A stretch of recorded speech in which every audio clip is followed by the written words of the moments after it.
ദേശത്ത്. ഇനിയും കാണുന്നില്ലല്ലോ അദ്ദേഹത്തെ. കുടിനീര് പോലും ഉപേക്ഷിച്ചിരിക്കുന്നു. ഇങ്ങനെ വൈകുന്നതല്ലല്ലോ. ഇന്ന് പിതാവിന്റെ ജന്മദിനമാണ്. നേരത്തെ എത്തിച്ചേരണമെന്ന് ഞാൻ ഓർമ്മിപ്പിച്ചതുമാണ്. ഇനി ഇനി ഹോറേബ് മലയിലേക്കാണോ പോയത്? ദിവസങ്ങളായി ഹോറേബിന്റെ മുകളിലെ ഭാവമാറ്റങ്ങളെ കുറിച്ച് തന്നെയാണ് അദ്ദേഹം പറയുന്നത്.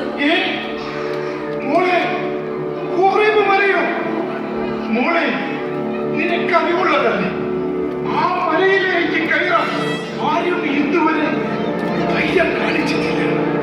യഹോവേ, ഞാൻ എന്താണ് ഈ കേൾക്കുന്നത്?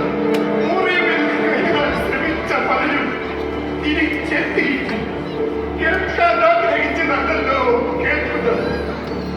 ഭീകരമായ കല്ലുകൾ ഉരുട്ടിയിട്ട് ഹോറേബ് ഇല്ലാതാക്കിയത്. എത്രയോ ജീവൻ ഇടിയും മിന്നലും കൊണ്ടത് അവിധം വിലക്കപ്പെട്ടതാണെന്ന് അറിയില്ലേ അവന്? യഹോവേ, ഇനി എന്താ സംഭവിക്കും? മോളെ, എന്താ മോസസിന് ഈ ജന്മദിനം എന്നെ കാത്തിരിക്കുന്നത്?